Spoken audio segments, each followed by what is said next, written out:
नमस्कार. तुमचा झाला का आषाढ तळून? मी तर या गोड कापण्यांपासून आषाढ तळायला सुरुवात केली. नमस्कार. स्वागत आहे तुमचं डान्स किचनमध्ये. आज आपण कापण्या करूया आणि त्या पण गव्हाच्या पिठाच्या. त्यासाठी काय करायचं तर परफेक्ट साहित्य असावं म्हणून 2 कप म्हणजे जी वाटी जो कप घ्याल ना तर तो परफेक्ट 2 कप घ्यायचा गव्हाचं पीठ. त्यामध्ये पाव कप बेसनाचं पीठ घालायचं. 2 चमचे बारीक रवा घालायचा आणि सुंठ, वेलदोड्याची पूड, बडीशेप किंवा जायफळाची पूड यापैकी काहीही 1 चमचाभर घालायचं. सगळे पदार्थ एकदम घालू नका, कशाचीच चव लागत नाही.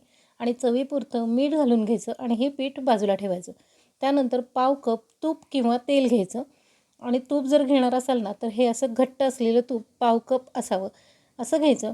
आणि हे तूप किंवा तेल जर वापरलं तर तेल फार कडकडीत करायचं नाही. फक्त तूप वितळलं पाहिजे किंवा तेल गरम झालं पाहिजे. काटामोड गरम झालं की या सगळ्या मिसळलेल्या पिठामध्ये हे मोहन घालून घ्यायचं.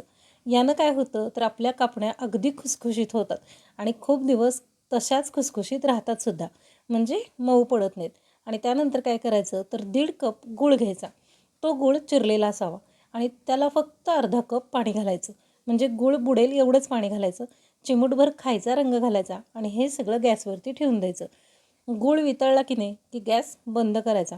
गूळ फक्त विरघळला पाहिजे. तोपर्यंत हे आपलं मिश्रण गार होतं. मग याचे हातानं लाडू वळून बघायचे. पीठ असं हातात येऊन त्याचे लाडू व्हायला लागले की नाही की समजायचं की आपलं पीठ परफेक्ट झाले.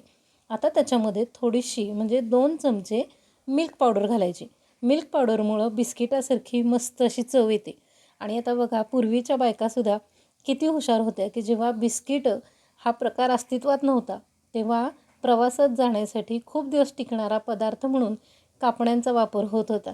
हा पारंपरिक पदार्थ आषाढ महिन्यात आषाढ तळताना सुरुवातीला गोडासाठी म्हणून केला जातो. तर हे बघा मुठीत असं पीठ बसायला लागलं म्हणजे आपलं पीठ परफेक्ट झालं. आता मी काय केलं तर हे गुळाचं पाणी एका पसरट ताटामध्ये गार व्हायसाठी ओतून ठेवलं होतं. पुन्हा कुंड्यामध्ये काढून घेतलं आणि या कपाच्या मापानुसार 1 कपभर फक्त घेतलं. लागेल तसंच वापरायचं, शिल्लक राहिलं तरी चालेल पण जास्ती नको व्हायला, नाहीतर पीठ पातळ होतं. आणि गाळून घ्यायचं म्हणजे गुळामध्ये असलेला गाळ जो असतो ना तो निघून जातो. आता थोडं थोडं आवश्यकतेनुसार पाणी घालायचं, गुळाचं पाणी घालायचं. आता यात तुम्हाला सांगते की माझी फसवणूक कशी झाली. मी गूळ आणला आणि तो पिवळ्या रंगाचा होता. तरी पण मला वाटलं तो गोडीला चांगला असेल. पण जेव्हा कापण्या करून झाल्या आणि तोंडात टाकल्या ना त्यावेळेला त्या खारट लागत होत्या. म्हणजे गोडपणा कमी आणि खारटपणा जास्ती. तर एखादं गूळ मिठामध्ये जर तयार केलेलं असेल ना तर त्याच्या आतमध्ये सगळं मीठ असतं आणि वरती फक्त गुळाची ढेप आपल्याला दिसते. तर नेहमी गूळ बघून घ्या. सेंद्रिय गूळ, देशी गूळ, कोल्हापुरी गूळ खूप ऑप्शन आहेत. पण रंगासाठी म्हणून मी पिवळा गूळ घेतला आणि हे असं झालं. तर चला आपलं पीठ मळून तयार झालं. आता काय करायचं तर या पिठाचे मध्यम आकाराचे गोळे करायचे.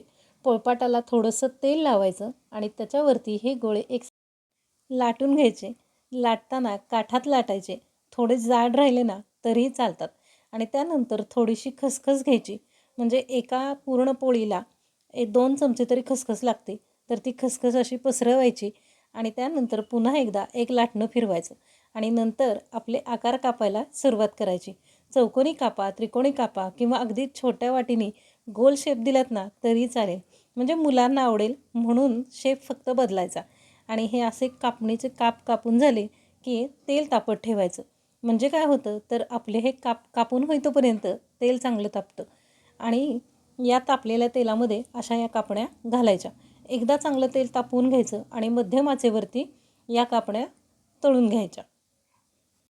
कढईतल्या तेलामध्ये बसतील एवढ्या कापण्या घालून घ्यायच्या आणि त्या तळायच्या.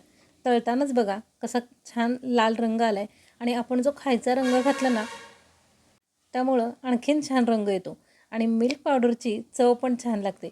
बघा पोकळ मस्त खुसखुशीत कापण्या तयार आहेत.